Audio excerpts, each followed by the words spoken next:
모르진 않아요. 말로 하면은 대강은 얘기해요. 하지만 수학은 대강 아는 거하고 하나도 모르는 거 똑같거든요. 그렇죠. 저는 이해란 말을 안 해요. 수학에서요. 네. 네. 외우고 나서 적용시키는 게 수학 문제 풀이 방법이에요.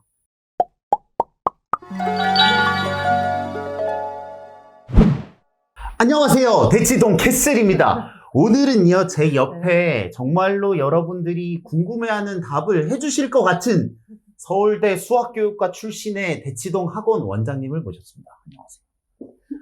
물론 소개를 했지만 반갑습니다. 간단히 소개를 부탁드립니다.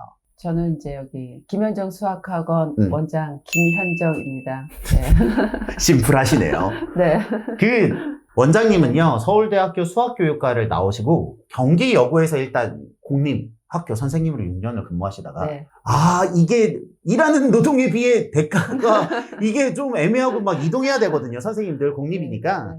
그래서 아예 이럴 거면 내가 차리자. 차리셔서 잘 되신 그런 경험을 갖고 계십니다. 그러면 공교육과 사교육을 둘 다 경험하셨잖아요. 네. 어때요? 두 개의 차이는? 뭐 극과 극인 것 같아요. 극과 극이다. 극과 극이요. 네. 이 공교육에서는 네. 학생이 그냥 있거든요. 1년 내내 있어요. 네. 1년 내내 있는데 학원은 그렇지가 않아요. 그쵸. 네. 이게 매달 등록을 하는 경우고, 요즘은 뭐 또 인터넷 카드로 하다 보니까는 네. 수시로 뭐 이제 그만둘 수 있는 이제 상황이기 때문에 이게 계속 있지를 않아요, 학생들이.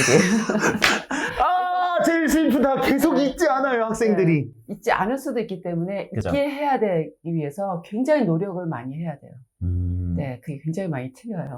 그게 제일 네, 다르다. 실제적으로 이제 현실적으로 말씀드리면 학생이 없을 수도 있기 때문에 네, 네, 네. 절박함의 크기가 네, 다르다. 네, 그러면 그 절박함으로 네, 네. 이제 한 30년 정도를 대치동에서 생존을 하셨잖아요.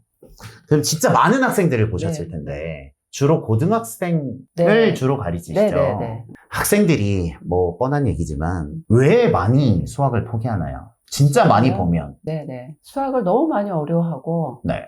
수학을 이제 한 고1 되면 많이 포기를 하려고 해요. 고1 되면 네네, 수상 고1에서. 수화 배울 때요? 네네. 내신 시험 보고 나서 네. 많이 이제 포기하려고 하는데, 네. 그러니까 제가 이제 왜 이렇게 수학을 애들이 어려워하고 포기하려고 할까라는 거 갖다가 고민을 정말 많이 했거든요. 네.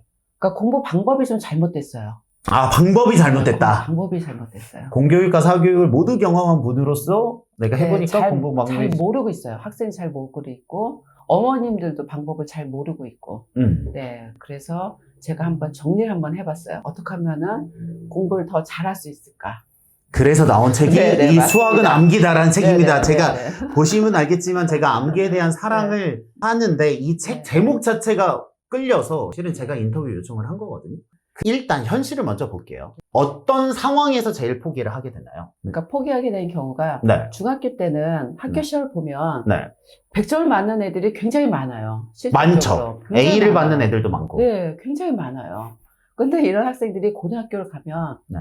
중간고사를 보면은 뭐 40점, 50점 막 이렇게 나거든요. 네, 네. 그리고 뭐 한두 문제 이렇게 틀리면 이제 점수가 낮아지면서 등급도 팍 낮아지고, 그러니까 예상치도 못한 이제 성적을 이렇게 받게 되거든요. 고등학교 때. 네, 고등학교 가면은. 그리고 분량이 중학교 때보다 분량이 굉장히 많고, 어렵고 하다 보니까, 이게 수학은 이렇게 올릴 수 있는 과목이 아니구나라는 생각을 좀 많이 하는 것 같아요, 학생들이요. 고등학교 1학년 때. 네, 1학년 때. 내신 성적을 이제 1학년 1학기 때 중간고사 보고, 기말고사까지 이제 도전 한번 해보고 나서. 한 번은 모르니까. 네, 막 이제 고민을 하는 거예요. 네.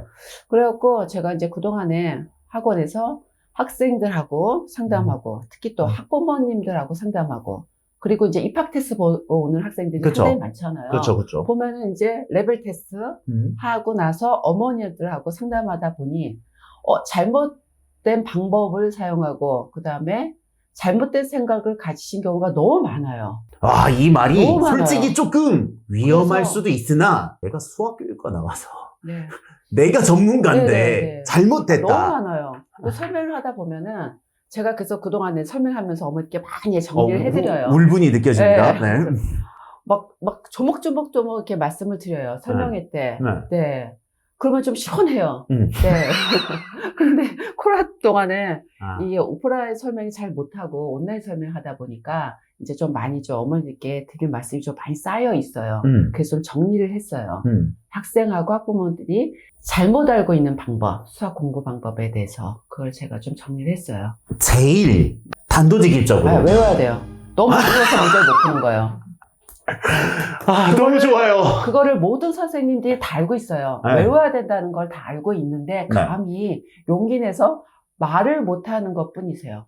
실제적으로 다 알고 있어요. 동감도 다 하고 계세요. 선생님들께서 외워야 된다는 거를. 그런데 외워야 된다고 말을 하면 오해를 살까봐 말을 못하는 거예요. 어떤 오해요? 수학은 이해를 해야 된다. 내가 수학 문제를 갖다가 봤을 때 내가 이거 풀 때까지 뭐 10분, 20분, 30분 생각을 해갖고서는 고민을 해서 풀어야 된다.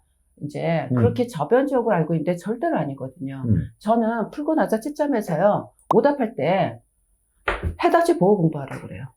풀이 보고 공부하라고 그래요. 극단적으로. 네, 극단적으로 공부하라고 그래요. 네, 그래야 돼요. 자, 보시면 학생이 정의하고 공식을 모르는데. 맞아요. 모르는데 그걸 풀려고 걔가 10분, 20분, 30분 문제를 계속 끌고 생각을 하라고 이해될 때까지 생각 풀라는데 그게 불가능한 거거든요. 중학교, 고등학교 수학에선 불가능해요.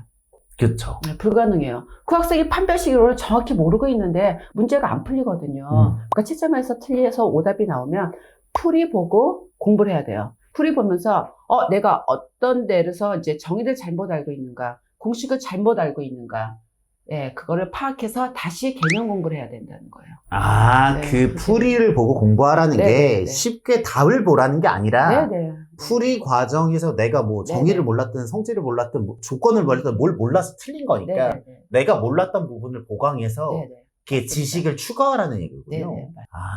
근데 대부분의 경우는 해답지를 보는 것 자체를 죄악시 여기기 때문에 안 돼요. 문제보다 더 중요한 게 풀이에요. 제가 예전에 이제 그 문제집 참고서 문제집도 굉장히 많이 썼거든요. 문제를 굉장히 많이 썼어요. 그게 원고료가 조금 많이 나왔을 때 예전에 학교에 있을 때 현실적인 팁 교육했을 때 부업으로 천재교육에 정말 어떤 참고서 문제집을 굉장히 많이 썼었어요. 수학교육과 수학 선생님들이 할 수 있는 가장 합리적인 부업은 참고서죠. 그때 책을 쓸 때 어디에 제일 이제 시간이 많이 하게 되는지 아세요? 책을 쓸 때요? 저는 그건 모르겠어요. 풀이요. 문제 만드는 것보다? 문제 만드는 것보다 풀이 쓰는 게 시간이 훨씬 더 많이 걸려요. 그렇겠구나. 훨씬 많이 걸리고 더 중요하게 더 신경 써서 써야 될 부분이 풀이였어요. 저희는요. 문제 구성보다도. 그런데 실질적으로 학생하고 학부모님들은 풀이 보는 거를 굉장히 죄악시 여겨져. 절대로 그러면 안 돼요. 풀이를 가까이 해야 돼요. 가까이 해야 돼요. 자, 책을 사면 어머니들께서 풀이를 이렇게 뚝 잘라갖고서는 너는 해답 보면 안 돼. 라고 생각하죠. 갖고 계신 경우가 있으세요. 맞죠. 그러면 이제 거기서부터 학생은 이제 고난이 시작이 되는 거예요. 이런 느낌이군요. 그러니까, 근데 잘 구분하셔야 돼요. 문제 풀 때 풀을 보면서 푸는 것이 아니라, 자, 예를 들어서 소단원, 한 단원 있어요. 그걸 한번 다 풀고 나서, 채점을 하고 나서, 그 다음에 보는 거예요. 틀리면. 해설, 풀이를 풀면서 베끼는 게 아니라. 풀면서 하면 안 되는 거고. 시간이 가면 갈수록 요즘 애들이요, 풀기만 해요. 채점 안 해요. 채점 누가 하느냐? 엄마가 해주죠. 엄마가, 저학년은 엄마가 하고요. 엄마가 하고, 고학년은 이제 과외 선생님이 하고 있어요. 선생님들이 해주시는 거죠. 선생님들이 하셔야 되는 거 아니 하고 그냥 풀기만 해요. 근데 푸는 거는 자기 실력이 하나도 안 늘어요. 그냥 풀기만 해요. 기계적으로 막 풀어요. 풀고 놔둬요. 그런 애들이 굉장히 많아요. 실질적으로는요. 공부한 시간에 비해 효율이 안 나오겠네요. 그래서 저는 이제 숙제가 뭐냐면요. 풀고 나서 채점까지 다 하고 오답까지 다 하는 게 숙제예요. 오답을 하고 오답도 책에다가 맞고 틀리는 거 하고 그거 책이 이렇게 있으면 책이 막 지저분해야 돼요. 그거 책에 있잖아요. 틀렸잖아요. 그러면 동그라미 X하고 나서요. 항상 틀린 날짜를 적게요. 틀린 날짜를 적게요. 또 풀어야 되거든요. 저는 오답 노트 오답 노트 이슈가 상당히 많거든요. 맞아요. 절대로 오답 노트 만들지 말라고.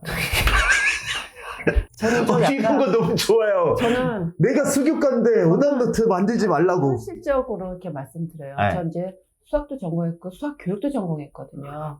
그리고 정말 많은 학생들을 가르쳤어요. 많은 학생들을 보고 정말 많은 어머니들하고 상담하고요. 네. 이게 입학 테스트 보잖아요. 네. 그러면은 솔직히 저희는 학원이 모든 시험이 서술형이에요. 그렇죠. 저는 답이 중요한 게 아니고 과정이 중요해요. 네. 네. 자, 그러면 시험 봤잖아요. 음. 이게 평가지가 중요한 게 아니에요. 푼 내용을 갖다가 직접 정말 보여드려요. 그러니까 얼핏 아는 거예요. 얼핏 알아요. 네, 모르진 않아. 얼핏 아는데 이거를 내가 정확한 공식 개념에서 또박또박 쓰는 것이 안 되는 것 뿐이에요. 네. 모르진 않아요. 말로 하면은 대강은 얘기해요. 하지만 수학은 대강 아는 거하고 하나도 모르는 거 똑같거든요.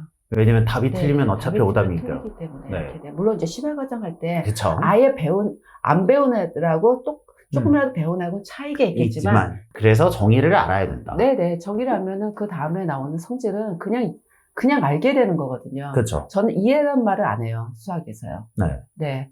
외우고 나서 적용시키는 게 수학 문제풀이 방법이에요. 중고등학교에서는요. 네. 그러니까 학생이 수학 문제를 못 푸는 것은 뭐냐면 정의하고 공식을 정확하게 모르고 잘 안 외워서 문제풀이에 적용을 못해서 수학 문제를 못 푸는 거예요. 그거 중요한 거는요. 빨리 풀어야 되거든요. 그렇죠. 빨리 풀어야 돼요. 네. 고등학교 가면은 자, 학교 내신 시험이 50분인데 네. 막히간 시간이 있기 때문에 40분에 다 풀어야 돼요. 그렇죠. 학생이 시험 보고 나서 못 본 이유 중에 대부분이 뭐냐면 시간이 모자라서. 그렇죠. 시간이 모자라서요. 그 문제요. 한 2시간, 3시간 주고 풀라고 하면은 거의 다 풀어요. 그렇죠. 제한시간 다 풀어야 돼요. 네, 저희 목표는 내신 1등급, 못해도 2등급 막 이렇게 목표를 해야 되기 때문에 다 풀어야 돼요. 자, 그 문제를 주어졌을 때 이해를 하고 푸는 것은 안 돼요. 시간이 없어서 안 돼요. 네, 정의하고 공식을 다 외워가지고 그 문제의 유형에 맞게 그냥 적용을 시키면 돼요. 아주 빠르게. 그러면은 잘 풀 수가 있어요. 저는 이게 되게 공감을 하는 게 제가 네. 예전에 박문호 박사님이라고 네, 그 네. 뇌과학 쪽에 있는 분하고 얘기했는데 네. 사람들이 암기를 너무 터부시한다. 네, 그 네, 용어랑 네. 이런 게 익숙해져야 그걸 가지고 이해는 오는 것이지 네. 이해는 하는 게 네, 아니다라는 맞습니다. 명언을 남기셨거든요. 맞습니다. 그런 말이랑 저도 굉장히 동감합니다. 똑같은 것 같아요. 외워야 그 다음에 이해가 되는 겁니다. 네, 안 외워서 그런 겁니다. 자, 그리고 저는 뭘 외우라고 하냐면요. 네. 정의 공식뿐만 아니라 책을 한 권 다 봤어요. 네. 예를 들어서 정석을 다 끝냈어요. 네. 그러면은 목차를 다 외우게 해요. 목차를 외워요. 네, 목차를 다 외우게 해요. 그래서 외우는 것을 갖다가 시험 보는 방식이 뭐냐면 백지 테스트입니다. 전 백지 테스트, A4 용지에 아무것도 안 써있는 백지 테스트예요. 백지 테스트 주고선요, 이제 정석의 목차를 다 써야 돼요. 일장 1, 2, 3, 4, 5, 6, 7, 8. 생으로 진짜 쓰게 시키는 거죠. 네, 해야 돼요. 네, 해야 돼요. 그게 왜 필요한가요? 왜 필요하냐면요. 자, 문제에 해당되는 단원명을 쓰게 해요. 네. 그 다음에 그 문제를 풀 때 사용되는 공식을 쓰게 해요. 네. 그다음 문제를 풀게 해요. 네. 왜냐면, 자, 문제 했을 때 그냥 푸는 게 아니라, 이 문제는 어느 나머지 단원에 정리 단원, 무슨 공식을 써야 돼? 나머지 정리 공식. 자, 나머지 정리 공식 물어보면요. 제대로 대답하는 애들이 많지가 않아요. 그렇죠. 그러니, 어떤 당식을 2차식으로 3차식으로 나눴을 때, 본인은 나머지 정리 공식 막 사용하려고 그래요. 나머지 정리 공식은 당식을 1차식으로 나눴을 때만 나머지 쓰는 공식이에요. 1차식. 1차식이 아닐 때는 나머지 공식이 사용이 안 돼요. 안 되죠. 항등식으로 풀어줘야 돼요. 네. 네. 그렇게 돼요. 근데 나머지 정리를 풀 때 1차식으로만 나눈다라는 그 규칙을 몰라버리고 몰라요. 2차식에 얘를 대입하다 보니 네네. 당연히 틀리죠. 틀리는 거예요. 그런 학생들을 알 때까지 풀어라. 어머니께서 20분, 30분 하면서 너는 그냥 해답 보면 안 돼. 네가 생각날 때까지 풀어라. 그게 말이 되냐고요. 그러니까 그 학생들은 생각이 잘 모르겠는데 공식을 잘 모르는데 안 외웠는데 그 학생은 그러면 20분, 30분 동안 있으면서 딴 생각만 하게 되면서 수학이 왜 이렇게 어렵지? 잘 모르겠다. 머리 아파. 막 그 생각만 하고 있는 거예요. 그러면서 그 학생은 수학이 자꾸 이렇게 멀어지게 되는 거예요.